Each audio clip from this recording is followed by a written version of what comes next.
Hola, hoy estamos con Cristian Cachipuendo, el entrenador de la Sub-15 de la Tri.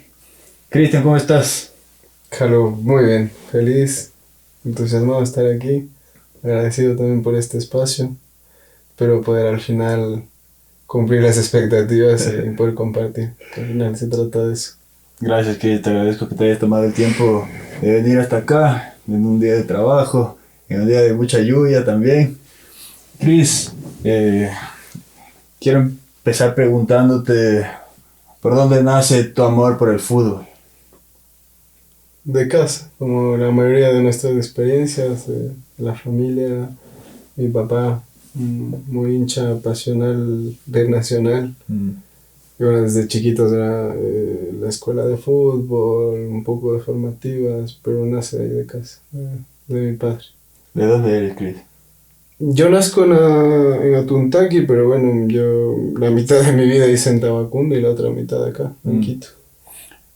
Estaba buscando información hoy para la nota y tú sabes de dónde o qué significa tu apellido.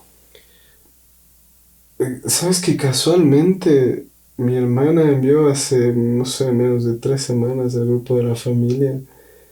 Eh, no le presté tanta atención, pero no estoy tan... Bueno, hoy estuve buscando y dice que hay un lugar en Imbabura de unas aguas termales que se llama Cachipueno y que según cuenta un relato, una historia del quichua, cachi significa sal y puendo significa sueño. Entonces como que lo relacionaban con los guardianes de la sal. Sí, bien.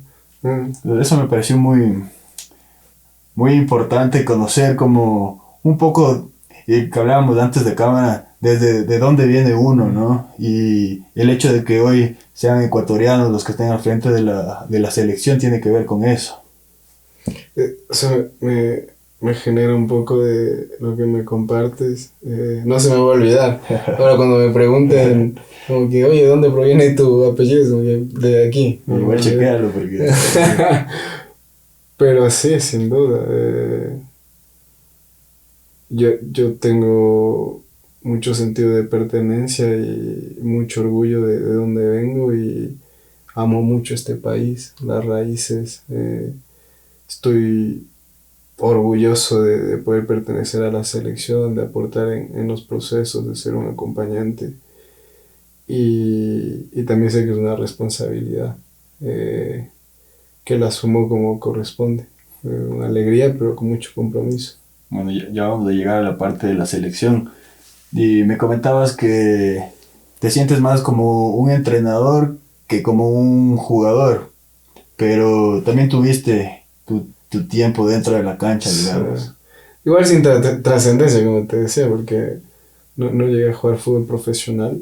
Disfruté mucho el proceso formativo, algunos partidos en formativas. Yo decido dejar el proceso de jugador porque veía que no tenía las capacidades Mm. para poder estar en el fútbol profesional o en el alto rendimiento. ¿Qué sentías que te faltaba? Bases y formación.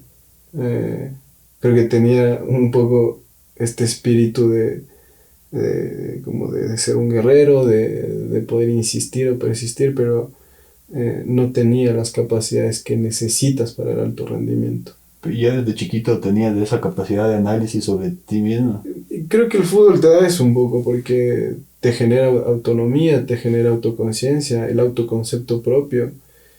Y bueno, yo decido salir muy chico de casa para poder estar en formativas. Y el estar lejos de casa te da un poco que ya tienes que empezar a tener otra cabeza, abrir la cabeza, tomar decisiones. Y en ese sentido el análisis era, no tengo estas capacidades para en un futuro poder ser jugador y en esa pasión que compartimos era no abandonar el fútbol y poder desde la academia ser entrenador. ¿Y cuándo empiezas a estudiar, a prepararte para entrenar? Inmediatamente dejo formativas en técnico universitario, empiezo a estudiar la universidad y después la especialidad de director técnico en el Mm. Instituto de Federación, ¿Qué, inmediatamente. qué estudiaste en la universidad? Licenciatura, actividad física, Mm. que era un poco, yo no conocía bien cómo poder generar el camino de ser un entrenador.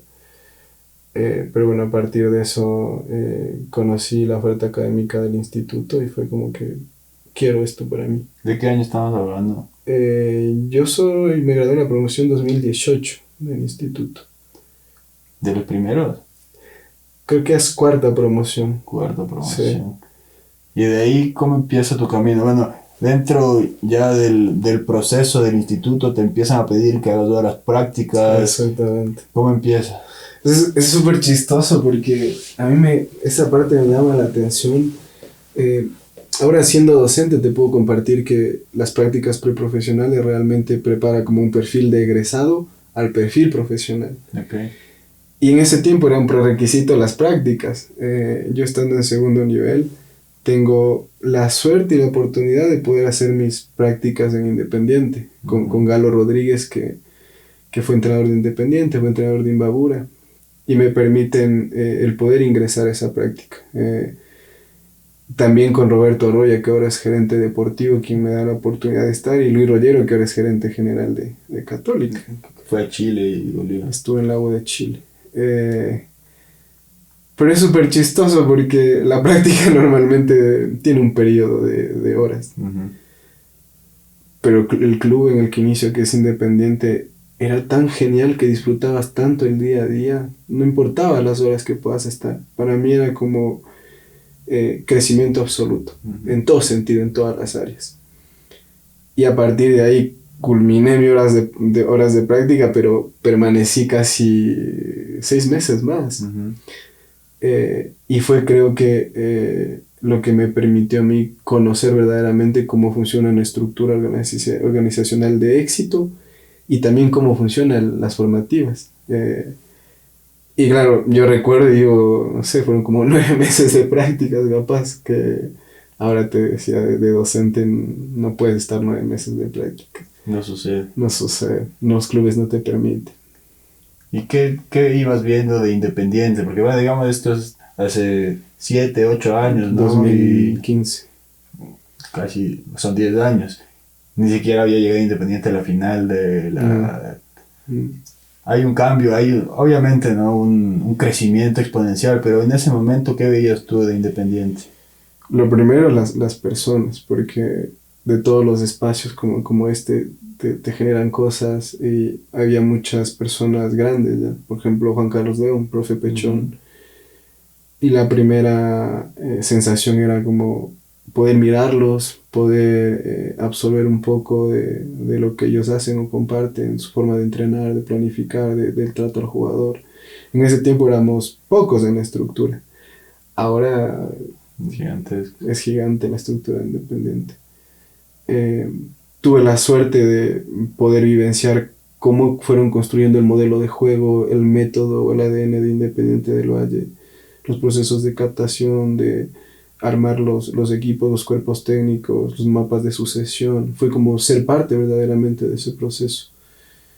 Y fue como una etapa linda la práctica preprofesional. Pero te diría que lo más valioso fue las personas increíbles. Luego el profe Pechón, Galo Rodríguez, Roberto Arroyo, Luis Rollero, Álvaro Carcelén, que era un exjugador sí. que después fue entrenador. O sea, tuve la suerte de compartir con ellos. Yo en ese tiempo tenía 20, 21 años. Y ellos tenían varios años en el fútbol, entonces te imaginas la felicidad que era poder estar en una charla, en un espacio con ellos, en un entrenamiento, en un viaje. Eso es algo que creo que tuve la oportunidad y la suerte de tener con ellos. Tú siendo muy jovencito todavía ahí en ese entonces, ¿no? El fútbol en formativa, del fútbol general en el Ecuador hasta ese momento era mucho más hostil, pienso yo. Estaba la escuela de la puteada, de la presión, sí. Y de lo que me cuentas, eso es un poco lo que empieza a cambiar, ¿no? Lo que empiezas a ver. Cambia mucho desde los propios perfiles, pero siento que Independiente hubo algo que ellos hacen un diagnóstico como que a nivel desarrollo del fútbol formativo en el país, y empieza por los entrenadores. Entonces ellos dicen, para ayudar a los jugadores tenemos que ayudar a los entrenadores, darles más herramientas, como aprender o desaprender lo que ya tenían aprendido para volver a aprender. Pero a mí, por ejemplo, algo que me llamó mucho la atención fue que nosotros, desde nuestra propia esencia, ya tenemos cosas que es difícil de poder sacar o romper o quitar. Y obviamente antes era el palo, era la puteada, como tú dices. Pero veía como ciertos entrenadores, por ejemplo, el profe Pechón, un líder innato, un líder el cual te impactaba, y él utilizaba las dos. Utiliza las dos. Sí. O sea, sabía y sabe cómo manejar los momentos, sabe cuándo necesitas del palo, cuándo era el abrazo, o cuándo necesitabas un espacio de reflexión propia del jugador, o cuando necesitaba el entrenador que te diga, mira, es así, así, así. Pero porque él era grande, con mucha experiencia. Y creo que eso fue lo que yo fui agarrando, fue como que mirar al profe Pechón y decir, lo maneja así, Álvaro Carceren así, Galo Rodríguez lo maneja así. El grupo de personas y compañeros españoles que llegaron después, y fuimos transformando un poco, pero como tal no es que hubo un cambio radical de antes era el palo y ahora es el abrazo y la autonomía, ¿no? Creo que hubo un equilibrio importante en Independiente. Digamos que fueron adaptando las características de lo que ya tenían para hacer un proceso más sincrético. Sí, y potente, pues muy potente ese proceso. Se habla mucho también de la influencia de la Aspire Academy en el modelo independiente. Es súper interesante porque los creadores del modelo de juego es la Academia Aspire, adaptado un poco al contexto cultural y deportivo del país y de Independiente. ¿Quieres explicarnos un poco qué es la Academia? La Academia es un proceso que empieza antes del Mundial de Qatar, 10 años antes. Este proceso de la Academia lo lidera Roberto Lave, que ahora está en la Real Sociedad y que fue director deportivo en Independiente en el año 2018. Poco tiempo. Ellos arman un proceso pensando en el Mundial, arman un proceso como un cambio de chip del país, con centro de alto rendimiento, con entrenamientos individuales, colectivos, con alto rendimiento. Y llevan muchos entrenadores de fuera a Qatar y empiezan a armar como el proyecto de selecciones juveniles, el proyecto de la selección mayor, que al final fue exitoso porque cuando los jugadores o chicos que empezaron el proceso terminaron estando en la mayor, en la selección mayor. Y después tiene el vínculo con Independiente. Ellos crean el modelo de juego, obviamente adaptado, Independiente lo adapta, fue una evolución constante, no es que ellos es así y listo, Independiente, no, Independiente quiso adaptar fases, momentos, iba creciendo deportiva e institucionalmente, iba adaptando el modelo a lo que es la realidad del fútbol ecuatoriano. Y si lo sentamos directamente en el juego, ¿no? ¿Qué influencias de esa academia hoy se ven reflejadas en la forma en la que juega Independiente y todas sus categorías? Los pilares de Independiente del Valle es creo que como la identidad o el ADN, que puede jugar la sub-12, la primera, el juniors, y sabes que hay ciertos matices, ciertos patrones de juego que se identifican. Y después también el detalle, por ejemplo, tú te identificas con el ADN de Independiente y ves reflejado en los chicos, en los entrenadores, en los equipos.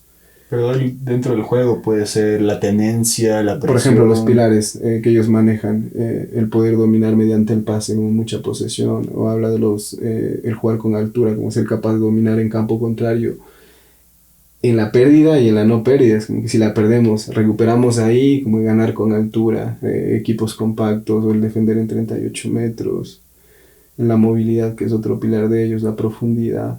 Es como, esos son los pilares. Y después de los pilares, concretamente hablando como que de la metodología, vienen ya los principios, las fases, cómo logramos que este equipo juegue de esta manera. Entonces, en eso se identifica la primera, la sub-12, la sub-14 o 13 o 15 o 19. Es decir, ahí está implantada una metodología de entrenamiento transversal. Sí, transversal. Igual es es súper lindo porque esa metodología tiene que ser adaptada a un equipo. Es decir, la 13 y la 19 son dos equipos distintos, en etapas de desarrollo deportivas distintas y se van adaptando. Pero al final la identidad es la misma. Otro tema, y creo que, bueno, el otro día lo escuchaba a Claudio Spinelli y Mm. él hablaba de las diferencias que encontraba con el predio Independiente y del Genoa, que él estuvo allá en Italia. Y decía que el predio Independiente es algo que no tienen muchos clubes europeos. Entonces también como que la estructura y la inversión, ¿no? Porque para tener algo así se necesita mucha inversión, es uno de los pilares fundamentales. Bueno, te cuento un poco, pude vivenciar cómo esa infraestructura de Independiente y la estructura como tal fue mutando y creciendo. Pero sin duda el hecho de tener una sintética techada, un gimnasio, campos sintéticos, la residencia, los camerinos, que es súper importante, los campos de césped natural, aquí no existe en el país algo similar y seguramente se puede comparar con los mejores predios del fútbol a nivel mundial. Es importante sin duda, sin duda, sin duda. Pero algo que compartimos con Roberto Arroyo ahora que tuvimos una capacitación en Guayaquil, nos mostraba una foto que eh, hay un sitio especial de Independiente donde replicaron algo de Palmeiras, donde las canchas de tierra, con los arquitos, las canchas Sí, de sí, tierra, sí. donde pusieron el letrero de prohibido entrenadores. Es como que volvamos a la calle cuando jugabas tú, cuando jugábamos yo con los amigos y sin reglas, sin entrenadores, la esencia del juego, jugar, atacar, defender y el que gana o el último gol gana. O sea, Sí, me acuerdo que el Ajax tenía también dentro de su predio estas canchas que no sean perfectas, ¿no? Y pienso que dentro de la formación del jugador, eso te dota de muchas más herramientas, ¿no? El hecho de siempre estar pendiente, de pensar que algo puede fallar, como que eso te desarrolla técnicamente diferente. totalmente. Pasa que creo que cuando evoluciona un poco el fútbol y evolucionan los entrenadores a nivel tecnológico por el alcance de la información, creo que hubo un tiempo que pretendíamos entrenar como se entrena en España y afectó mucho. Eh, yo siempre pongo el ejemplo con los compañeros, con los estudiantes, que hay jugadores que si pasaban por nuestras manos, siendo entrenadores que replican metodologías que están fuera, no hubiesen sido, imagínate decirle a Gonzalo Plata, hay Pero que dos jugar toques. a dos contactos. Una locura, matamos el talento de él. Y sin duda los campos irregulares como la tierra te brindan muchas cosas. El hecho de jugar mismo fútbol sin reglas, sin entrenadores, sin preparadores físicos que te estén hablando, el entrenador que te esté diciendo, no, que posicionate aquí, que dale, que continuidad, que no te pares. El hecho de solo jugar te brinda eso. Lo que te brinda la calle.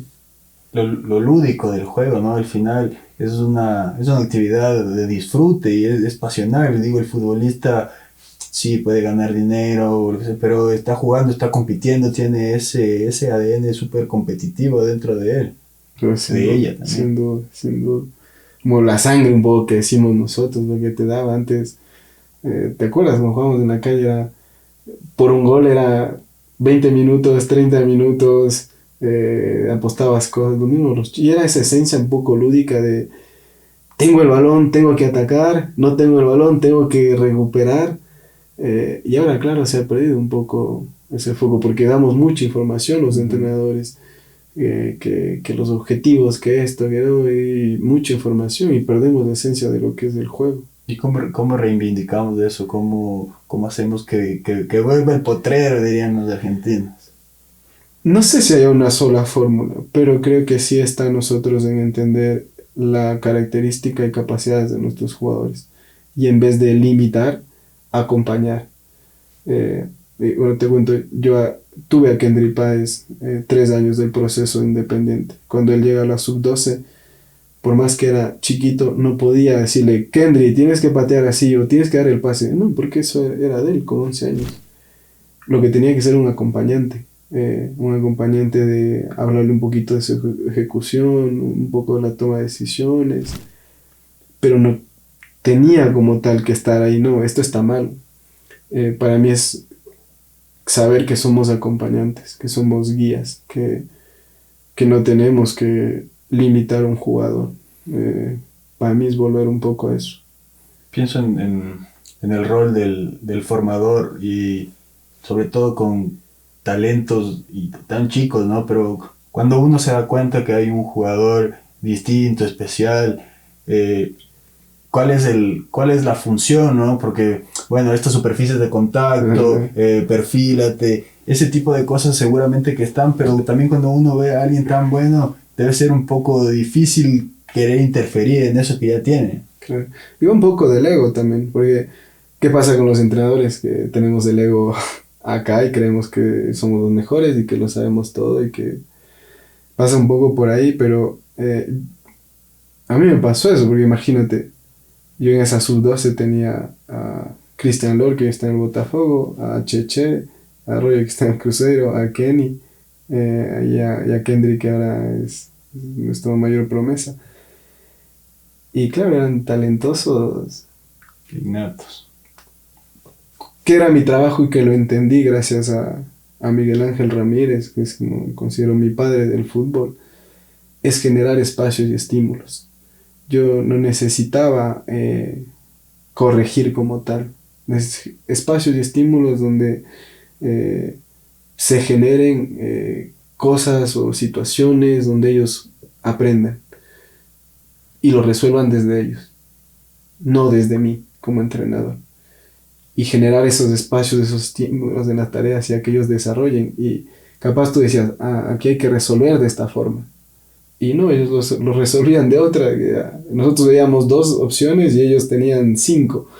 Y nosotros los entrenadores no lo vemos, pero ellos sí. En espacios y estímulos, si nos vamos a lo práctico, estás hablando de crear una tarea específica en un entrenamiento, generar ese tipo de esquemas. Y no solo del fútbol, porque también hay un espacio previo, que es el camerino, que es la charla individual, colectiva, donde te sientas a hablar con el jugador, donde entiendes, porque al final resolver una situación, una tarea en el campo es un resultado como subconsciente, pero tiene que ver con muchas cosas, capaz lo mental, lo afectivo, lo emocional, y pasa antes también. Por ejemplo, para mí el resultado final es la tarea, pero antes preparas una placa, la pizarra, charlas individuales, entender qué ve, qué siente el jugador, después desarrollar la tarea. Y obviamente en la tarea vas condicionando no al jugador, condicionas el espacio, condicionas el número de jugadores, la presencia de comodines, condicionas si hay un espacio delimitado o no, la consecución de metas, vamos a conquistar esta zona, estas mini porterías, o vamos a poner porteros y 2 porterías porque necesitamos que se dé mucho remate. Condicionas la tarea y después ya viene ese aprendizaje desde la experiencia del jugador. Porque es como, tú has jugado un videojuego, como yo puedo estar jugando ahorita y tú me decís, mira, aquí en este momento tienes que saltar o tienes que hacer esto. Y no va a pasar, no voy a aprender hasta que yo mismo lo exprese. Sí, era así, lo mismo con el jugador. Diseñamos un espacio, una tarea, para que él explore y encuentre la solución. Y la mayoría de veces encuentra soluciones que el entrenador no las vio. Eras un entrenador joven y en ese entonces eras mucho más joven, ¿no? Sí. Y te llegan los chicos en enero y cómo va siendo ese camino tuyo cuando los entregas en diciembre, digamos. Debe ser muy lindo ver ese viaje para adentro, ¿no? Es lindo, pero creo que hay un momento donde yo me sentía vulnerable.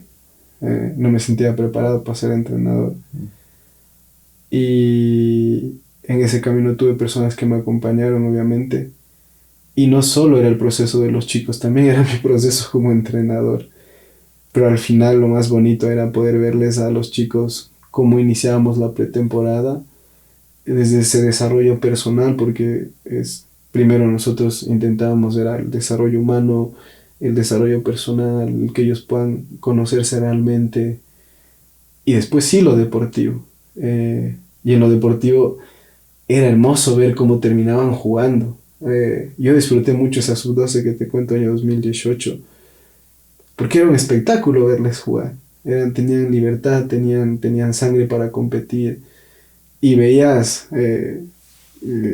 cosas que pasaban en el campo, tácticas, y decías como que, y te emocionabas porque decías, soy parte de este proceso, que muchas veces es premiado con el campeonato o no, la mayoría de veces no te premia con un campeonato, pero en esa edad lo más importante es lo que tú mencionas, es ver cómo iniciaron, el crecimiento, lo que logramos cultivar, y no sé si hablar del resultado final, pero cómo terminaron ellos, cómo están preparados para asumir el desafío de subir a la categoría inmediata superior a fin de año. Cuando yo iba haciendo inferiores, bueno, en ese momento no me daba cuenta, pero ahora me pongo a pensar que eran muy pocos los formadores y muchos los entrenadores que estaban obligados a hacer un camino para llegar a primera, ¿no? Tú, en este rol de formador, ¿qué es lo primero que piensas? Siento que es una vocación, ¿no? Siento que es un amor diferente por el cultivar a un jugador, a un grupo de jugadores. Y cómo los miras. Yo siento que nosotros tenemos que ser sinceros con nosotros mismos, los entrenadores, y ver muy dentro lo que compartimos contigo tras cámaras, como que, ¿qué es lo que siento ser? ¿Qué quiero ser? ¿O cuál es el camino que quiero transitar? Pero la formación es una vocación como tal y parte desde cómo miras a los chicos, y cuán dispuesto estás a ayudarles, porque es mutuo, no es como unilateral, es de los dos, entrenador y jugador, tiene que ir de la mano, ser un guía, es tener vocación, es poder estar presente para ellos en todo sentido, para el fútbol y para las cosas que no pasan en el fútbol, pero sin duda que es una vocación. ¿Y cómo sientes que te ve el jugador? Digamos, obviamente estás en un rol, en una jerarquía de poder, más allá de que, como tú dices, el trato es más horizontal, pero también siento que estás adquiriendo un rol de que estos chicos salen desde su casa muy chiquitos, te verán quizá como, inclusive como a un padre. Eh, Ponle el ecosistema del fútbol ecuatoriano, de donde proceden nuestros jugadores, es Esmeraldas, Guayas, ahora Los Ríos, poco porcentaje Santo Domingo, y la mayoría del origen de nuestros jugadores son de hogares no estructurados. El poder tener un estilo de liderazgo más horizontal, con devolución, es difícil. Yo creo que hay que tener un mix donde a veces sí tienes que ser autoritario, otras veces puede tener esa mirada horizontal. Obviamente el entrenador está en un rol jerárquico, sin duda, pero dado el contexto cultural, de dónde provienen nuestros chicos, de los hogares que provienen ellos, sin duda que cumplimos un rol de padres. Yo recuerdo tener más charlas con ellos fuera del campo y muchas de ellas no sobre fútbol. Sentarnos en la sintética a hablar de la familia, de las novias, de la vida, de los sueños, de la comida, de la provincia. A mí no se me viene tanto a la cabeza charlas de fútbol individuales, no se me viene estar sentado con un chico como contigo y hablar de fútbol, no se me viene tanto eso. Eso es solo una parte del trabajo, digamos. Sí. Y es algo que se va a dar porque estás ahí como para jugar fútbol, ¿no? Y que no se ve. Y que no se ve, obviamente. Hablaste de Miguel Ángel Ramírez. ¿Qué te deja él? Yo le tengo mucho cariño, admiración, respeto. Él sembró en mí, yo creo que él me miró como un entrenador mira a los jugadores, creo que él me miró así. Él era director de inferiores de Independiente del Valle y el primero me vio con una mirada bellotera que decimos, como que creo que Cristian puede transformarse en esto. Y en ese tiempo creo que hizo algo que era una apuesta, un riesgo. Yo no tenía experiencia de ser entrenador. Y Miguel Ángel dijo, bueno, que Cristian sea el entrenador. Pero no solo fue una decisión, fue el acompañarme. el darme feedback. Y Miguel era muy duro muchas veces. Te miraba, te observaba en las charlas, en los entrenamientos, después te daba feedback. Muchas veces era muy duro desde el palo y después muchas veces desde el abrazo. Sin duda él marcó, creo que fui como persona y como entrenador uno, y después de Miguel Ángel fui otro. Persona increíble. Si tienes que hablar de alguna cosa puntual que te haya corregido, que hasta ahora te acuerdas y dices, esto en específico aprendí con él. Sobre liderarme yo, porque este rol jerárquico que tenemos los entrenadores, porque tenemos mucho poder y autoridad sobre el staff, que el asistente, que el preparador físico, sobre los jugadores. Y primero fue, mira, tienes que liderarte tú, aprender a liderar tus emociones, aprender a reconocerte, aprender a aceptarte como eres, a perdonarte, a saber que cometes muchos errores. Y era siempre algo que utilizaste tú, mirar dentro, todo el tiempo era mira dentro, como que lo de fuera no controlas, mira dentro, eso, y te diría lo de las redes sociales. Miguel Ángel, enemigo de las redes sociales, de las redes sociales mal utilizadas. Sí. Pero sin duda el mirar dentro, el liderarte tú primero. Eso es como un poco también hablar de tu propio proceso, y suena como autoterapiarse, ¿no? Digamos, de que está tan en boga. ¿Qué ibas descubriendo tú dentro tuyo? Por ejemplo, yo hasta ese momento no había escuchado la palabra autoconcepto, el concepto que tenía o el autoconocimiento, que Miguel hablaba todo el tiempo. Y sí, es como una autoterapia, como tú dices, pero yo iba reconociendo primero quién soy, qué me afecta, qué me hace daño, qué me hace feliz, qué disfruto verdaderamente. Después es un proceso duro de aceptación, porque nos cuesta a nosotros decir, bueno, yo soy esto. Nos cuesta un montón como seres humanos. O vivir en la incertidumbre. A mí me cuesta mucho vivir en la incertidumbre, pero en ese proceso fui y te obligaba, porque después lo que tú dices, tenías que sentarte como un padre a escuchar al chico, como que, ¿qué sientes? ¿Qué pasó? Pero necesitabas tú primero poder ser capaz de escucharte, de escuchar tus heridas, de escuchar tu voz interior, escuchar tus pensamientos, de canalizarlos, porque si no, no puedes ayudar a alguien si no eres capaz. Es muy expandido, digamos, lo que dices, y en relación a todo lo que había pasado antes, digamos, en el fútbol, porque uno al entrenador lo veía como monolítico, como alguien al que no le puede afectar nada, esa propia masculinidades que tenemos, ¿no? Y el hecho de que tú digas que te sientes vulnerable, que te afectan muchas cosas, eso justamente va más allá del fútbol, pero para el fútbol, ¿no? Para crear. Y esto un poco que hablábamos afuera, de que muchas veces a nosotros como cultura, como ecuatorianos, nos cuesta dar ese paso más, nos cuesta creer un poco más, nos cuesta saber que somos tan capaces como cualquiera. Sin duda.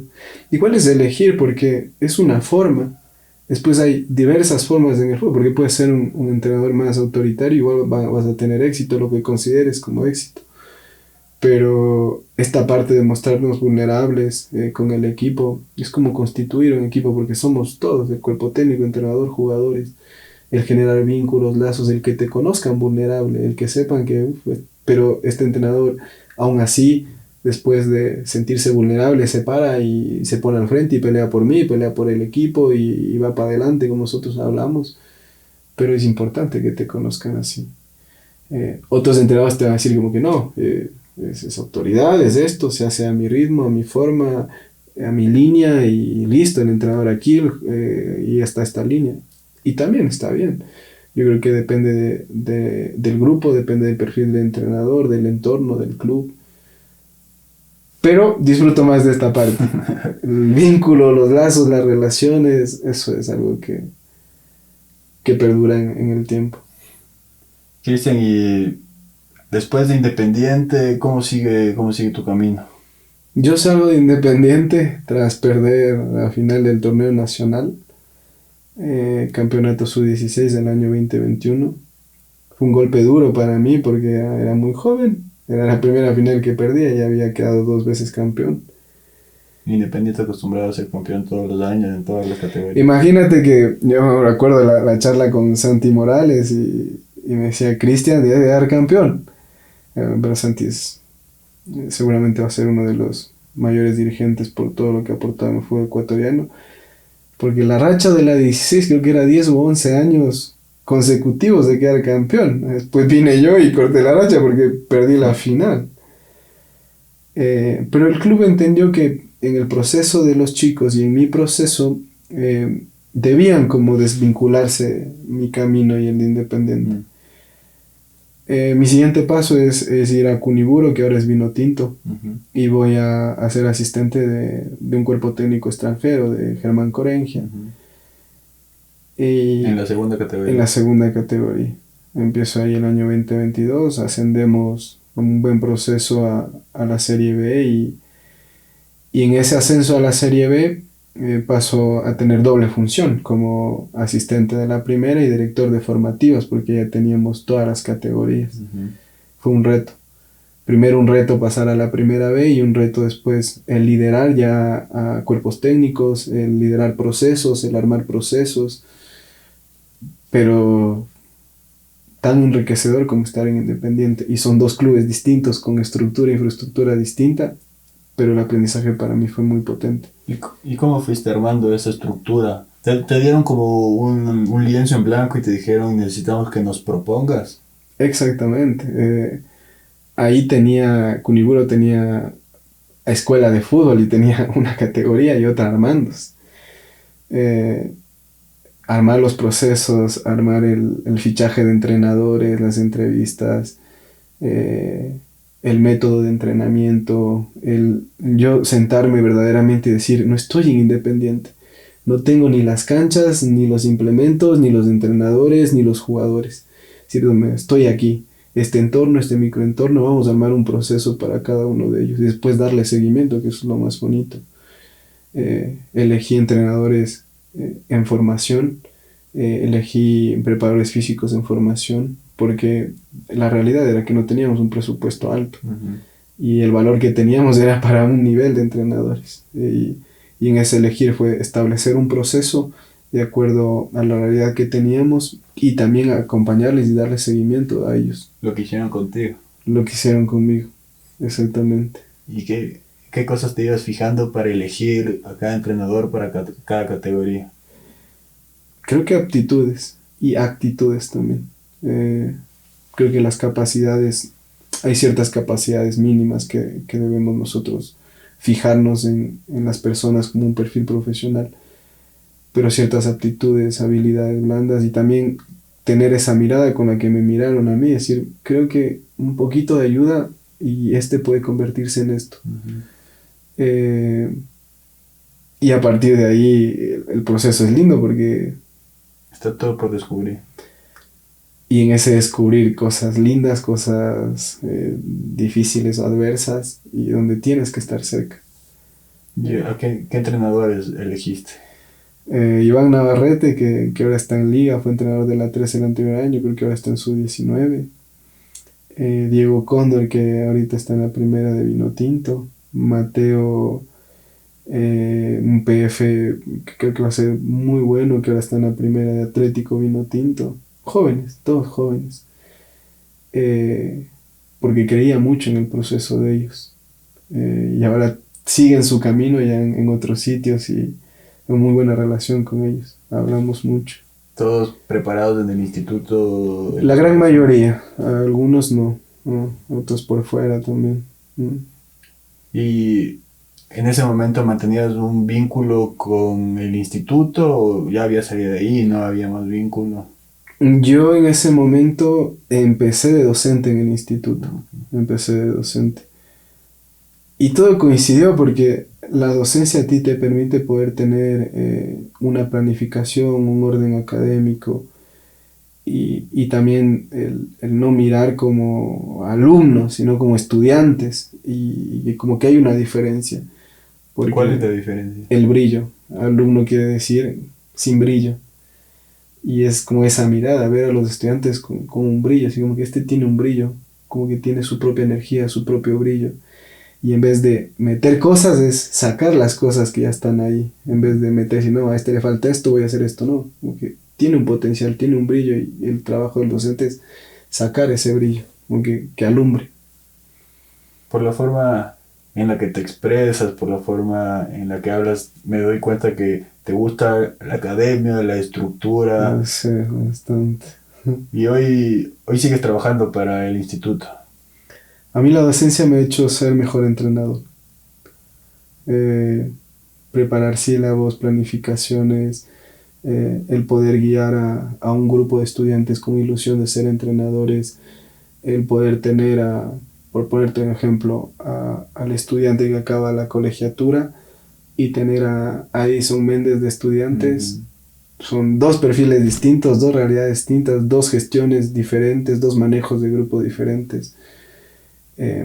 A mí la academia me organiza. Yo intento documentar todo, de docente y también de entrenador, procesos, momentos, estadísticas, porque la memoria es frágil y siento que el poder regresar a ver, decir, mira esta bitácora, mira este dato, mira este diagnóstico, mira esta estructura, este proceso. La docencia me encanta, me gusta mucho. ¿Y te interesa crear como papers o investigación Sí. al respecto? Sí. Quisiera tener un poquito más de tiempo, pero lo creamos a recoger, por ejemplo, procesos de selección, papers de origen de jugadores, porcentajes por provincias, el torneo de segunda categoría, cuántos equipos, qué pasa con los equipos campeones, año de nacimiento de los jugadores y en ser docente también. Así como que este contenido ayuda verdaderamente al perfil de egreso y capaz no creo un paper, creo que esta metodología. Ahora trabajo con Mateo Salvador, que es asistente de la selección sub-15 y con el cual creamos muchas cosas. Ahí tenemos muchos documentos que estoy seguro que después de un tiempo cuando los abramos a decir, uff, mira lo que documentamos. Y eso sirve para el crecimiento del fútbol en general. ¿Y es parte de tu trabajo o tú lo haces porque es algo que a ti te interesa?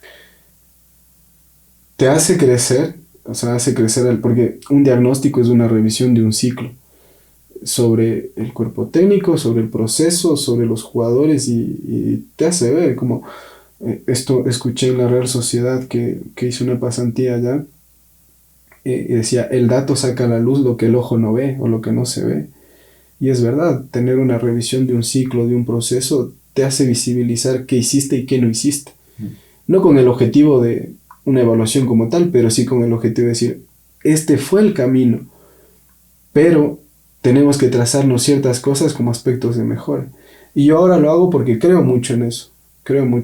Es decir, bueno, erramos en esto, perdón, vamos a sentarnos y armar verdaderamente por esto, vamos a tomar este camino. Pero sí, creo que es un gusto y también creo que es el camino, documentar todo. ¿Y cuál es tu rol específico en el instituto? O sea, ¿eres docente o por etapas? ¿Cómo funciona?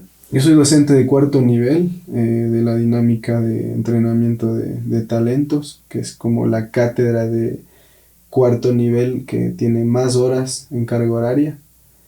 Y después también soy responsable de las prácticas preprofesionales, de las prácticas 3 que llamamos, que son las últimas del perfil de egreso. Y estoy cerca del área de investigación. Ese es como mi rol como tal dentro del ISTFQ. ¿Cómo manejas los tiempos con el hecho de ser entrenador de la sub-15 y aparte docente? Creo que si estuviese en un club no tuviese tiempo para nada, pero la selección te permite un poco tener un poco más de espacio y tiempo en ciertos momentos, porque la selección es absorbente cuando hay microciclos, giras, no tienes tiempo de nada. Pero intento un poco vincular lo que sí es, como lo que te hablaba, tener preparado todo, documentado todo, las clases, el sílabo, los materiales, las actividades, ya listo antes de cada semestre para después solo desarrollarlas. Un poco intento anticiparme desde ahí, porque si no voy a cumplir el objetivo del docente, que es el poder compartir, el poder, no sé si generar nuevo conocimiento, pero sí aprendizaje. Con todo lo que dices parecería que el fútbol es más que 22 personas detrás de una pelota, ¿no? Sí, es más que eso. Eso. Porque he escuchado mucho eso, de que el fútbol es dos equipos, 22 detrás de un balón, pero no es más que eso. El fútbol es lindo, es relaciones, es vínculos, es equipo, es conflicto, es consolidación, es preparación. Y capaz es un 30% de fútbol. El resto, el 70% no es fútbol. Está atrás de un trabajo gigantesco. Y capaz nada que ver con el fútbol, o lo que vemos del fútbol. Por eso a mí me cuesta mucho cuando hay críticas a los cuerpos técnicos. Digamos, está bien, ¿no? Es parte de, pero no tenemos la información que tienen ustedes, no tenemos todo el trabajo que hay detrás de eso, no tenemos todos los datos de por qué se toma A o B decisión, ¿no? Es que el fútbol te permite que cualquier persona pueda opinar, porque todos hablamos de fútbol. Nuestras madres van al estadio y son capaces de identificar quién es el mejor jugador. Pero obviamente conocer un proceso solo es propio del cuerpo técnico, de las personas que están dentro de un club, de una institución, y estamos expuestos a eso. Culturalmente, algo que está pasando ahora es como es difícil que alguien pueda o pretenda poner algo bueno sobre un proceso. Como que todo está mal. Vende mucho más hablar mal de algo, Sí. ¿no? El morbo, la crítica.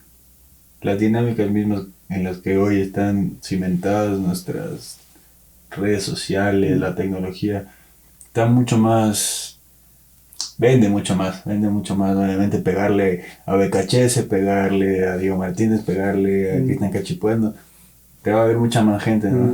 Sí, vende mucho, pero no construye nada. Bueno, construir para la gente que la hace. Sí. Cristian, estás de este tiempo en Kuniguro, pasa a ser vino tinto, ¿no? Sí. ¿Qué pasa después? El año 2023 de selección entró un proceso por el llamado del responsable de selecciones en ese momento, y me desvinculo de Kuniguro para ser parte de la selección. Y bueno, a partir de ahí me empieza mi proceso con la sub-15. ¿Cómo ves el proceso previo a entrar en un proceso de selección con otros perfiles, supongo, entrevistas, habrás tenido que presentar planes de trabajo? ¿Cómo fue todo ese proceso? Lo tienes muy claro, fue así. Entrevistas, presentar un plan operativo, ciertas actividades, reuniones, porque tiene reuniones y a veces no eran de fútbol. Era charlar cosas de fútbol, pero más como, ¿y qué piensas sobre esto? Era para conocerte. Un proceso largo. De hecho, a mí me contactan en febrero 2023 y yo entré en agosto. Proceso largo de conversaciones, de reuniones. ¿Qué ibas pensando mientras iba pasando todo esto? Visualizaba que voy a estar en la selección. Lo creía posible. Tuve como que la primera, no sé si llamarla decepción, pero el golpe de... A mí me estaban generando el proceso para ser entrenador de la sub-15. Y después eligen a Carlos Cajas, que es un gran amigo mío. Sí. Y fue un golpe, así como que... Pero lo acepté. Estaba en Kunibur, estaba bien, estaba feliz. Me aprendía un montón. Pero el proceso mío siguió hasta el punto que volví a entrar a la selección tiempo después. Y me pongo en plan fan, ¿no? Uno de niño lo que más quiere es ser llamado a la selección, ¿no? A ver, aunque sea ponerse la camiseta de entrenamiento. Y un día te dicen, ¿sabes qué? Tú vas a ser el entrenador de la sub-15. ¿Qué sentiste? ¿Cómo fue ese momento? Orgullo, agradeces, piensas de lo más bonito de tu vida, en mi caso de mis padres. Después es el privilegio de decir, soy entrenador de la selección del Ecuador. Inmediatamente esos primeros sentimientos de orgullo, de nostalgia, de felicidad conectan los otros, de responsabilidad, compromiso, exigencia, porque sabes que estás al frente de desarrollar a los jugadores o los próximos jugadores de la selección mayor. Felicidad, pero también responsabilidad. ¿Cuál es tu primer tarea como entrenador de la sub-15 de la selección? La captación. La captación. Previo, pero algo mío fue diagnosticar un poco el ecosistema del fútbol ecuatoriano, los actores que están interviniendo en el fútbol ecuatoriano, actores, llámese clubes, torneos, asociaciones, entrenadores, jugadores, y después de ese diagnóstico el poder empezar un proceso de captación. El poder decir, bueno, la sub-15 necesita esto, vamos a captar, y después empezar esa captación a caminar en los clubes, en los torneos y seleccionar base de jugadores, perfiles, proyección de perfiles para después el poder realizar una convocatoria. No hay jugadores que se encuentren afuera de este sistema, de este ecosistema, como lo llamas tú. Todos están dentro de los clubes, o hay alguno que te puedes encontrar que está, no sé, en algún lado. Están. Voy a ponerte un ejemplo. Ahora hubo una convocatoria sub-13 y tenemos a un arquero que proviene de Naranja Mecánica, un equipo de segunda. Y yo a él lo vi el 2024 en una final que jugaron un torneo con Conmebol, pero a él un captador nuestro lo había visto antes que esté en el club. Obviamente hay jugadores que están, no sé si fuera del ecosistema, porque las academias son parte del ecosistema del fútbol ecuatoriano, pero como tal sí que nos enfocamos nosotros en los que ya están dentro de un club como tal, de una formativa, sea segunda, primera A, primera B, no importa.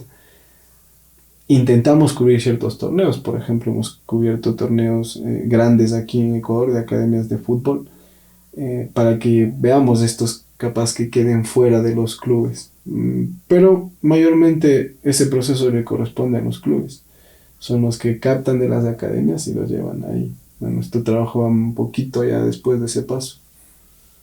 ¿Cuál es la estructura de la federación y supongo de tu cuerpo técnico para ser esa araña que pueda visualizar a todos los jugadores que sean seleccionables? Nosotros tenemos dentro de la estructura jerárquica al jefe de selecciones, al coordinador o el director de selecciones, después vienen los cuerpos técnicos, 20, 17, 15. En nuestro caso de la 15, obviamente el entrenador, los asistentes, preparador físico y los analistas. Se establece un proceso, el cual protocolos, por ejemplo, protocolo de scouting. Vamos a Guayaquil, vamos a mirar estos clubes, miramos el entrenamiento y miramos la competencia, verlos entrenar y verlos competir.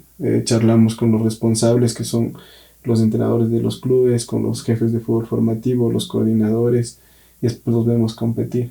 Y después de la base de datos viene esa convocatoria. ¿Y este protocolo es algo desarrollado por la federación o cada cuerpo técnico lo va proponiendo? De scouting sí, es ya un protocolo de federación. También tenemos el ADN, que es como la metodología nuestra, que la armamos con Diego Martínez.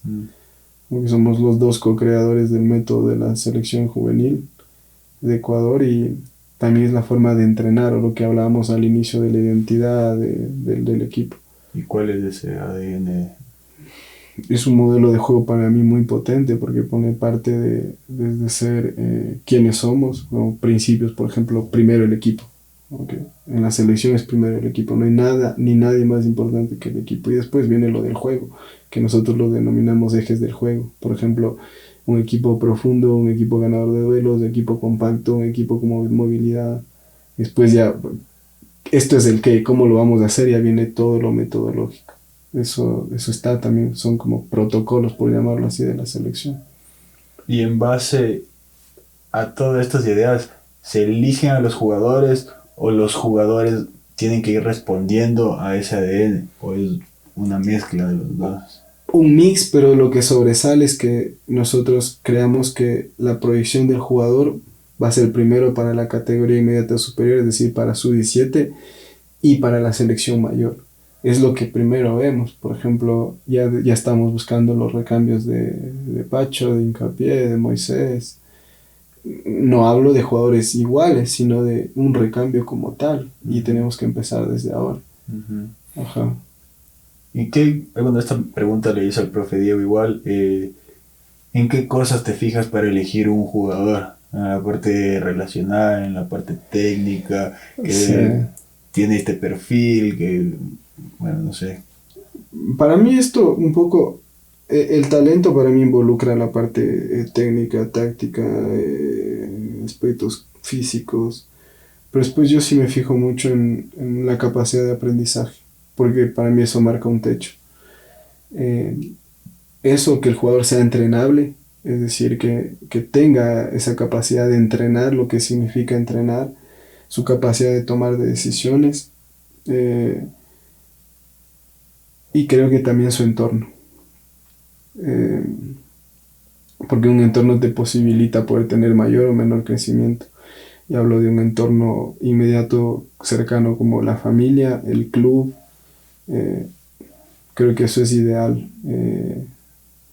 No es lo mismo que un chico se desarrolle en una academia que en una formativa. Ujú. Para mí es eso, enfocarme en su talento, que tiene que ver la parte técnica, táctica, física, que tenga la capacidad de entrenar, que tenga capacidad de aprendizaje y su entorno. Creo que en esos cuatro aristas me enfoco en la hora de ver un jugador. Y en el entorno tiene que ver con que vayas a conocer dónde vive, con quién vive, su familia.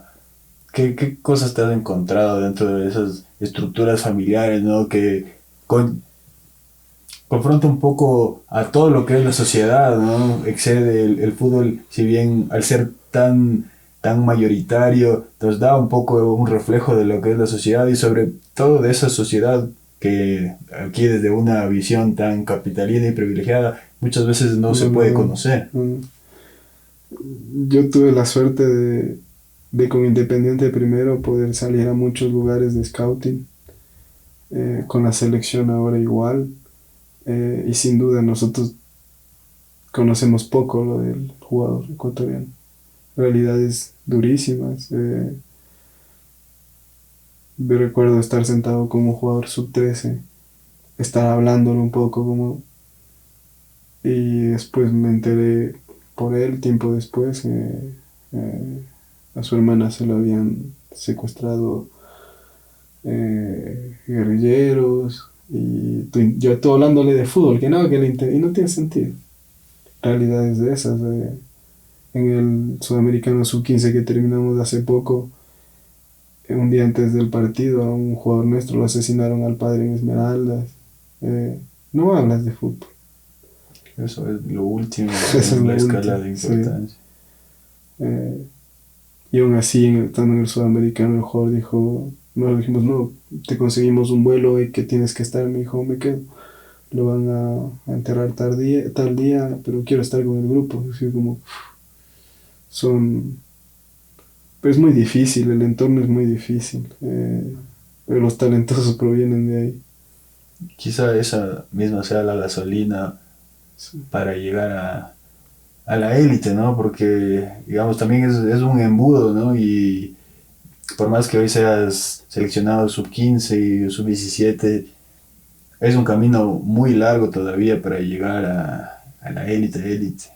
Pero también creo como tú que es la gasolina, que es tu motivación, a veces también una obligación. Hay chicos que están obligados y ellos se autoobligan, es como que no, tengo que llegar.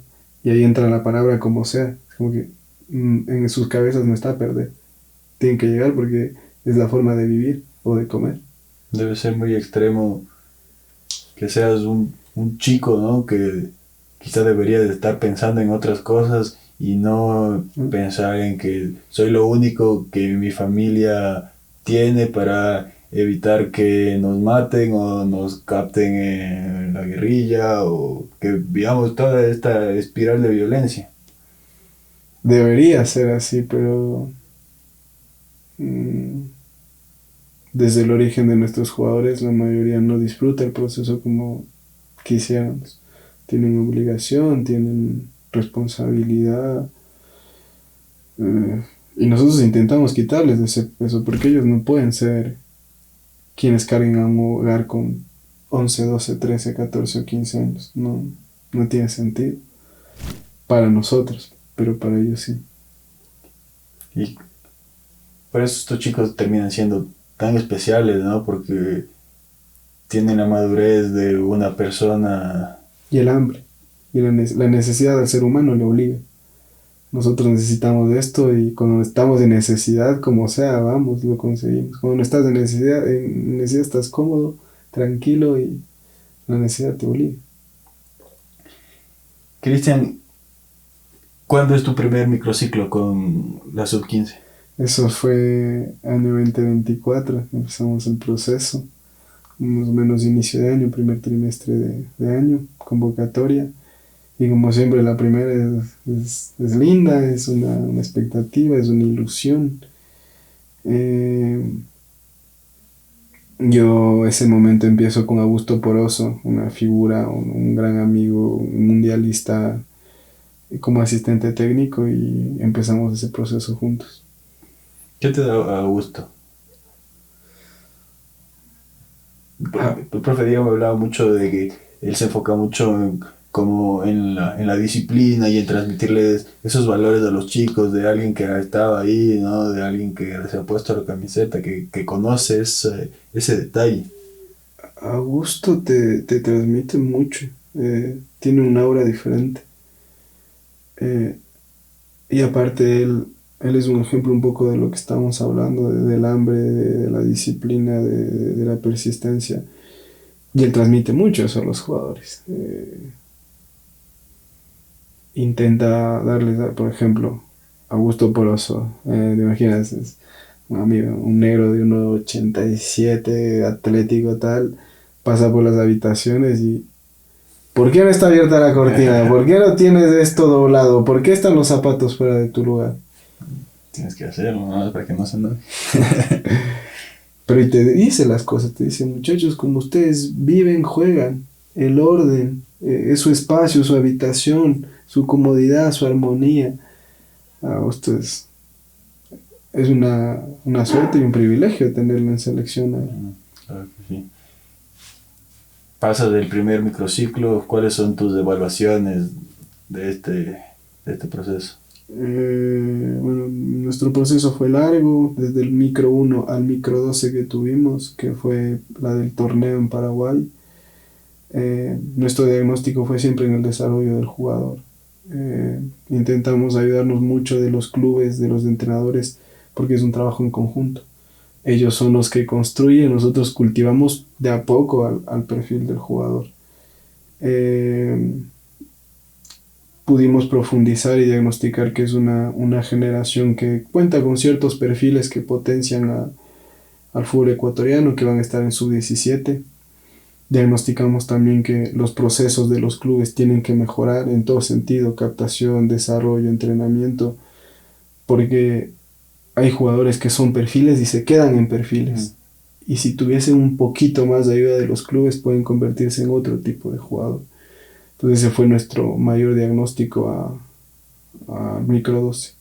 Y cuando tú vas con esta información a los clubes, ¿cómo lo toman ellos? No es...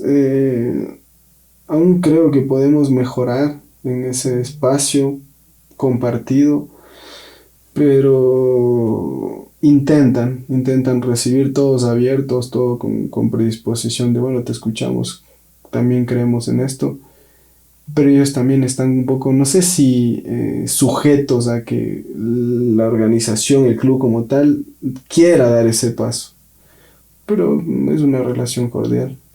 Claro, me imagino que tú les dices, necesitaríamos que tengan una mejor infraestructura o que el chico esté cuidado en estas cosas y te van a decir, pero sí, claro que yo quisiera eso, pero ¿cómo lo hago, no? También antes de empezar a grabar, me hablaste de que estuviste en Macas compartiendo con muchos entrenadores o prospectos de entrenadores.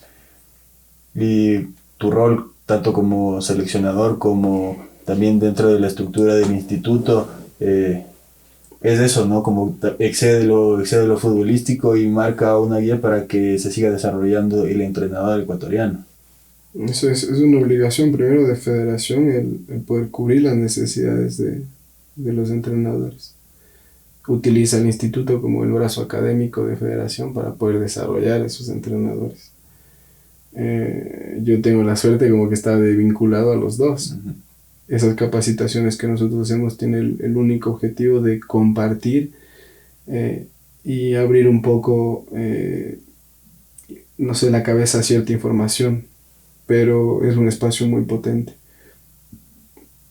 Han sido varias asociaciones las que hemos visitado y yo te digo, de esas experiencias han sido mucho aprendizaje para mí y poder también ver la realidad de ciertas provincias, como la de Macas, por ejemplo. ¿Qué te encuentras en Macas? Por ejemplo, que no hay desarrollo porque no hay competencia, no hay torneos, no hay fútbol profesional, las limitaciones desde lo académico, hay muchas cosas que hay que mejorar ahí. Me dijiste que muchos de los entrenadores no sabían por dónde empezar su camino, ¿no? Si alguien nos está viendo y le interesa empezar este camino de entrenador, ¿por dónde le dirías tú que tiene que empezar? El fútbol se profesionalizó y ahora es como lo importante y vital es que ellos conozcan que una parte para poder empezar el camino de entrenador es ser avalado por la federación y la oferta académica lo ofrecen los institutos de la federación. Estos tienen sus carreras tecnológicas que te permiten terminar y te dan la licencia de entrenador. Hay la modalidad híbrida o en línea y después la parte presencial también en Quito y en Guayaquil. Pero también pueden ellos poder ingresar a ese camino desde otras escuelas que no son de aquí, pero te posibilitan poder iniciar la carrera también. Cristian, la última competencia que tuvieron con la Sub-15 fue la Liga Evolución Comebol, ¿no? Más allá de los resultados, que obviamente todo el mundo quiere ganar, ¿no? Pero esta competencia de los chicos, ¿no? Que salgan como por primera vez contra sus pares, el hecho de un viaje, de ir en avión, de representar a la selección, de comportarse en un hotel, ¿cómo vives todas esas experiencias? Sin duda son experiencias de estímulos de crecimiento en todo sentido, desde el viaje, las concentraciones, el adaptarte a la convivencia, a la competencia, el poder generar espacios de interacción donde estás muy lejos de tu país, de tu familia, de tu club, de tus amigos. Tuvimos ciertas adversidades, pero son normales porque son chicos de 13, 14, 15 años y en formación. Para algunos fue su primera experiencia volar, estar subidos en un avión o estar tantos días lejos de sus padres. Para otros no, pero son experiencias que a ellos les van desarrollándose para después todos los retos y desafíos que les vienen. Pasarán a sub-17, tendrán otro sudamericano, tendrán mundiales y sub-20. Entonces, creo que desde ahí fue un ganar. Yo no quiero como que separar la parte competitiva, porque para mí la parte competitiva también es formación. Okay. Nosotros tenemos que aprender a competir. A mí me golpeó mucho de manera personal el no haber ganado un partido, el tener 3 empates y una derrota contra Brasil, pero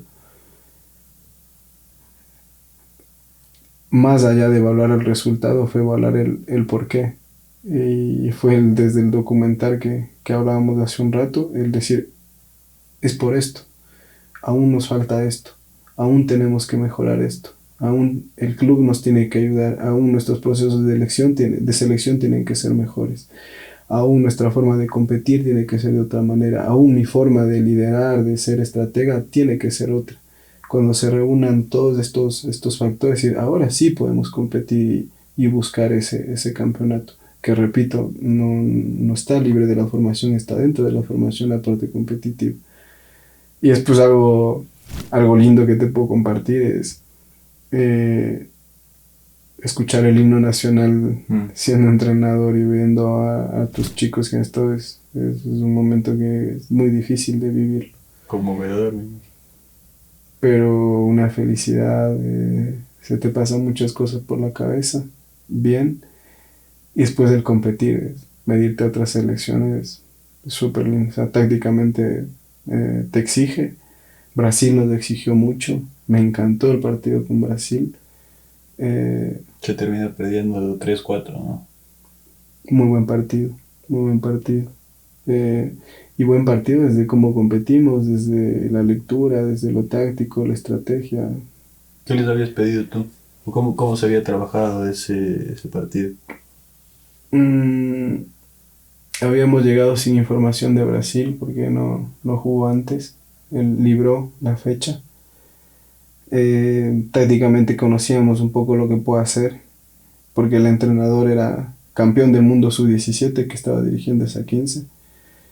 Un poco desde la historia del entrenador sabíamos que esta selección puede competir así, pero después siempre el mensaje fue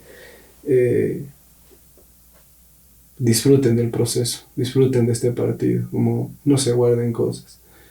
Vamos a competirle, es Brasil, todos sabemos lo que es Brasil, pero vamos a competirle de igual a igual. Y salimos así, salimos a competirle de igual a igual. ¿Cómo tuviste una estructura 4-3-3 o cómo lo planteaste? Más allá del sistema fue un poco enfocarnos en el qué hacer en qué momento. Ahí nosotros habíamos puesto más un 4-2-3-1, un momento con balón, y un momento sin balón era una presión de interiores. Nos saltábamos con el punta agarraba el posicional de ellos y saltábamos con los interiores. Y funcionó, o sea, funcionó, le quitábamos el balón a Brasil, generamos muchas acciones. Desde lo táctico fue desde ahí, porque sabíamos que Brasil nos iba a poner dos interiores, que iba a jugar con extremos, y el plan partido salió tal cual. O sea, nuestro enfoque fue al momento de la recuperación, como quitémosle el balón, si somos capaces de atacar rápido lo hacemos, si no tengamos un poco que vamos a dominar desde ahí. Por todas estas dinámicas, yo bueno, sin mucho conocimiento de lo que te voy a hablar en específico, pero me parece que muchas veces hay una competencia por ver cuál es el club que hace debutar al chico más joven, ¿no?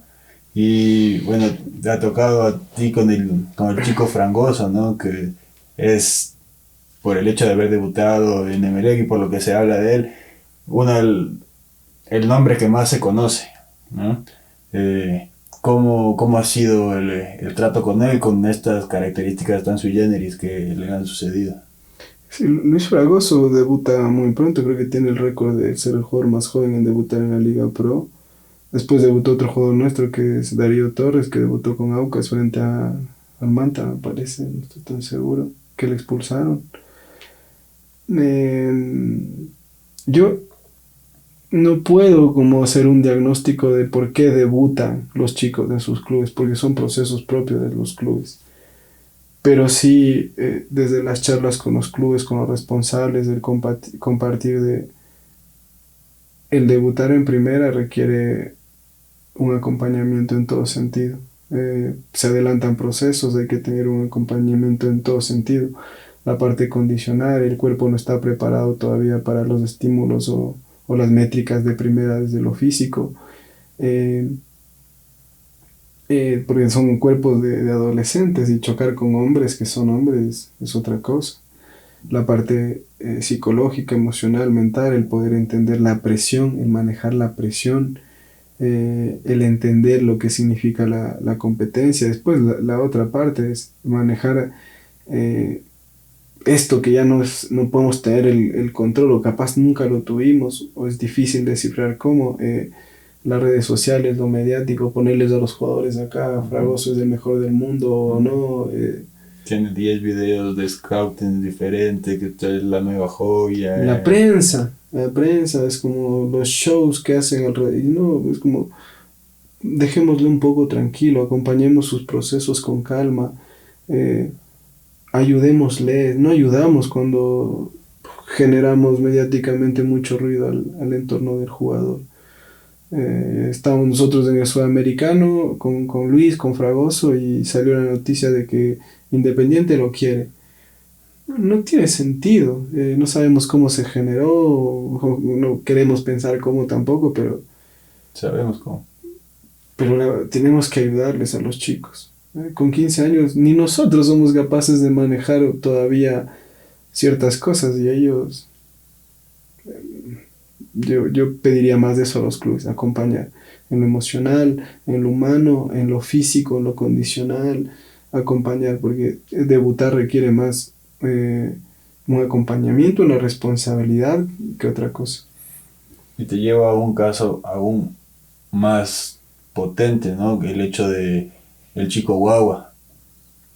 Jugó en la selección, no nos vamos a meter en analizar por qué, pero sí en lo que ha pasado, ¿no? Y él, desde el Independiente, desde él mismo han contado que fue muy, muy fuerte para él, ¿no? Un chico que no estaba preparado, que la persona que está transmitiendo el partido diga que estamos con uno menos, toda esa violencia que se siente, a los chicos seguramente que eso no les sirve de nada. Hoy, bueno, se analizaba que hoy está lesionado Guagua, quizá sí es desde lo físico, pero uno no puede descartar que toda esa presión haya recaído justamente en la lesión que tiene el día de hoy.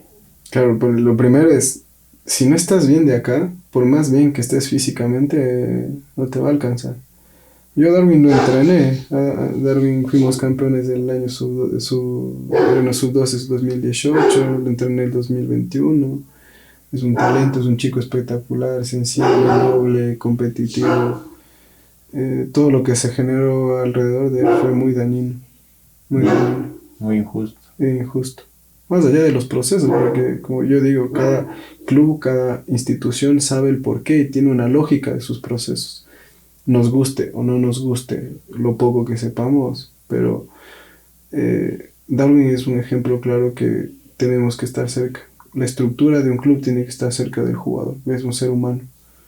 Y hay cosas como la que decimos de una relación, hay cosas que se rompen y después es difícil poder armarlas otra vez, y hay que estar cerca. Y después de todo, Darwin ha demostrado, ¿no? Ha sido titular en la mayoría de partidos del segundo semestre de Independiente, ha tenido una competencia internacional, lo ha hecho bien en Copa Sudamericana. Digamos, yo no pienso que un entrenador se va a pegar un tiro en el pie, ¿no? No sé, no hay que estar tan loco para hacer algo así. Sí, el semestre de Darwin es espectacular. Aparte es un talento, es que hay que entrenarlo. Cuando alguien lo entrena y lo ve, el primer día de entreno, un entrenamiento tienes que tenerlo y dices, me encanta, tiene que jugar.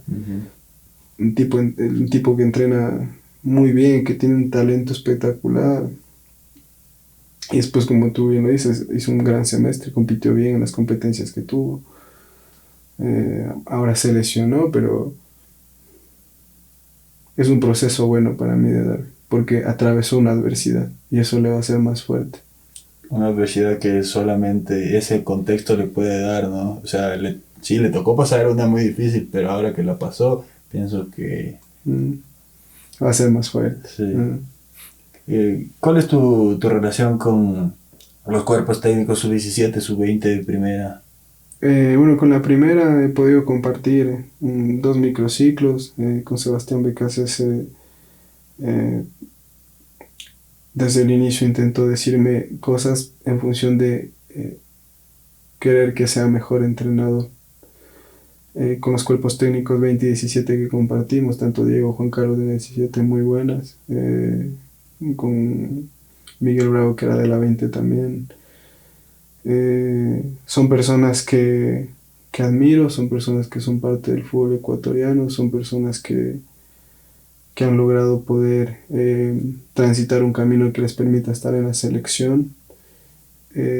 relaciones buenas con ellos, de aprendizaje. Siento que hay un perfil, ¿no? Hay una sintonía en lo que se busca, más allá de que se vayan sucediendo entrenadores, ¿no? Como Juan Carlos después de Diego, bueno, Miguel también lo conozco. Y ahora que me siento a conversar contigo se siente ese mismo perfil, ese mismo conocimiento, ¿no? Y eso que te decía yo y que capaz es patriotismo, pero siento que no hay mejor que un ecuatoriano para dirigir la selección de Ecuador. Obviamente ahí tenemos un entrenador argentino hoy y ojalá sea campeón del mundo, no va por ahí, pero siento que eso, ¿no? Que se está creando algo, se está cocinando algo bueno desde nuestra cultura como futbolistas hacia ser entrenadores exitosos. Yo no sé si hablar de una nueva generación, porque para mí las generaciones que han estado antes, por ejemplo, El Palillo, Ujú. Carlos Garcés, eh, Pechón, el profe Sevilla, eh, para mí son o marcaron una época, trascendieron mucho, consiguieron títulos, nos permitieron a nosotros poder seguir y siguen ahí. Yo tuve el otro día en Guayaquil una charla con Carlos Torres Garcés y 3, 4 horas hablando con él y tiene una aura diferente, tiene una capacidad de poder transmitir las cosas, su experiencia. Yo creo que es una fortuna escucharla a él. Y sí, ahora el perfil que nosotros estamos o que tenemos, quienes ahora estamos a cargo de la selección en diversos equipos como Miguel, Diego, Carlos Cajas, tenemos cierta construcción de un perfil.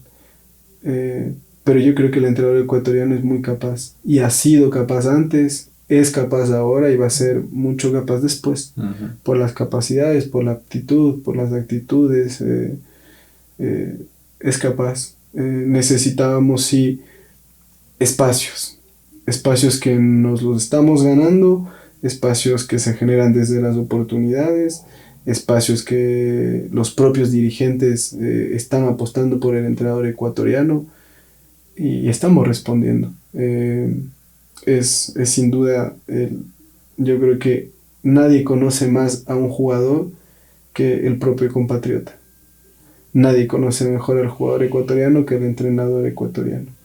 Y con esto no quiero decir que el extranjero, ¿no? Al contrario, el entrenador extranjero que está aquí aporta un montón, nos acompaña un montón y ojalá que logre, ha logrado cosas importantes y ojalá que lo logre, pero yo estoy también contigo que estoy seguro que en un momento vamos a ser todos ecuatorianos.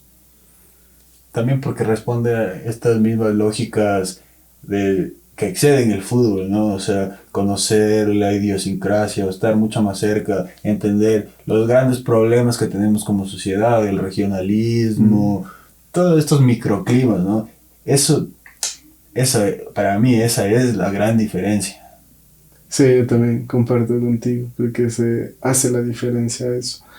Eh, pero es súper lindo porque tú te das cuenta en nuestro país el poder conocer al jugador de la sierra, al de la costa, al de la Amazonía, al negro del Juncal, al negro de Esmeraldas, de Guayaquil. Guayaquil, es muy rico eso. Pero sí, sí, también creo que eso marca la diferencia. El otro día hablábamos con algunos amigos de que el jugador quiteño se ha perdido. Muy pocos jugadores quiteños. Hoy si me pongo a pensar en primera categoría, Diego Armas, no sé, se me debe escapar alguno. Los chicos de formativas veo muy poco. Y también hacíamos el análisis de que y antes nosotros si teníamos que ir en bus a donde sea, Iba. íbamos, andábamos la calle. Sí, obviamente que ahora hay otras condiciones que son más difíciles, pero como que el jugador quiteño, al menos de cierto nivel Uf, social, sí, no tiene esa necesidad, no tiene ese fuego, esa hambre, ¿no? sin duda. No sé si te acuerdas, este último tiempo salió lo de Marruecos, Ujú. que ellos prepararon un proceso y Bilardo salió hace mucho tiempo a decir que en Marruecos está el futuro y todo esto. Y es porque todavía se sigue jugando en la calle. Aquí, tú en Quito, no sé si vas a un sitio y ves niños jugando, creo que no. Y obviamente está la necesidad, está, no sé, habría que hacer una encuesta y ver cuántos chicos de aquí quieren ser futbolistas. Sí, está también eso, que ya No. es como que lo ven lejano, ¿no? Pero bueno, yo lo hacía más como autorreferencial, ¿no? Porque Sí. siempre ha habido buen fútbol aquí en Quito y nosotros tenemos nuestra propia manera de jugar. Y porque siento que también esa representatividad podría ayudar en la selección, así como el de Puerto Viejo, así como el Sí, del Oro. sin duda, eso tendría que potenciar. Y bueno, también yo creo que los clubes también están encaminados a todavía hacer eso, querer tener más jugadores de acá, de Ibarra, de Ambato, de Cuenca, A la Sierra Central, de la Sierra. digamos. Cristian hoy en unas horas juega la selección, ¿no? Es, como tú decías, siempre ha habido el talento, el futbolista ecuatoriano siempre ha sido muy bueno y hoy como que tenemos otras herramientas que potencian a que estos chicos hoy sean lo que son, ¿no? ¿Cómo ves tú a la selección mayor? Es una selección muy joven, eh, una selección que se está constituyendo como un equipo fuerte. Eh, Hay perfiles que ya son referencias a nivel mundial en los mejores países, en los mejores clubes de la élite del fútbol. Eh, a mí me enorgullece como ecuatoriano ver esta selección, así como la del 2002, nuestro primer mundial. Eh, es un proceso para mí, es cuestión de tiempo nada más, no de capacidad. Siento que va a llegar un momento donde vamos vamos a estar donde merecemos por el trabajo, por los procesos. Eh, una selección que ha sido muy criticada mediáticamente, pero que se mantiene fuerte. Y creo que eso también es un gran trabajo del entrenador, del cuerpo técnico. Me entusiasma y creo que van a hacer un muy buen papel. Ya hicieron en las eliminatorias un gran papel, creo que el Mundial también lo van a hacer. Y bueno, para hoy que estamos a horas del partido, creo que se va a ver cada vez mejores y mayores cosas desde el juego. ¿Cómo pedirle a la gente, al periodismo, que tengamos paciencia, ¿no? Ahora que sucede todo tan rápido y que como hablábamos, lo más fácil es hablar mal de cómo desde nuestro rol podemos acompañar, más que criticar, a acompañar, ¿no?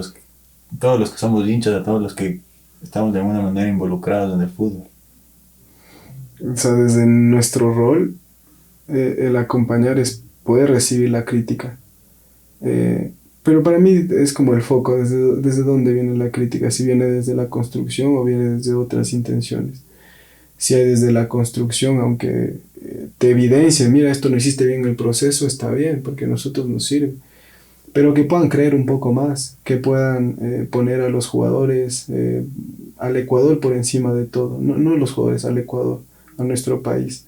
El sentido de pertenencia, el sentirnos ecuatorianos, el sentirnos orgullosos, el poder sí exigir, pero desde esa exigencia, desde queremos ser mejores todos como país, como queremos esto para nuestra selección.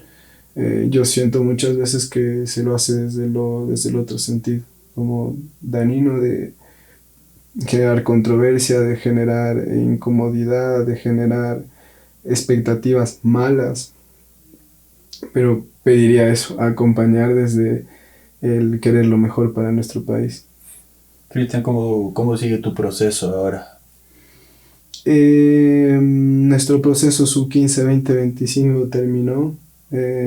Vamos a arrancar con la 2011, generación nueva. Obviamente preparándonos con el objetivo o el propósito de poder promocionar para la siguiente sub-17. Y es un poco mejorar los procesos que ya tuvimos. en lo competitivo, en el desarrollo del jugador, del equipo, en las relaciones con los clubes. Ese es el paso que viene ahora. Cristian, te agradezco mucho por haberte tomado el tiempo, por esta charla tan extendida y bueno, te deseo lo mejor, que si te va bien a ti, le va bien a todo el fútbol ecuatoriano, ¿no? Y eso, creo que ese es el objetivo. Yo te agradezco a ti por el espacio, por compartir este momento. Para mí siempre va a ser un privilegio poder compartir un poco de la poca experiencia que puedo tener. Y ha sido un espacio muy lindo. A mí el volver a recordar, el profundizar, el poder escucharte, el conectar con ideas. Ha sido un espacio muy potente y te agradezco de verdad. Estoy seguro que este podcast, que estos espacios generan mucho crecimiento para quienes lo siguen y nada, también desearte lo mejor, que puedas seguir y contar con nosotros, conmigo como un apoyo total en lo que podamos ayudar. Muchas gracias, Gracias, Cristian. amigo. Chévere. Muy buena, loco, muchas gracias. Sí, buena charla. Sí. ¿Cuánto fue? ¡Qué locura! La verdad,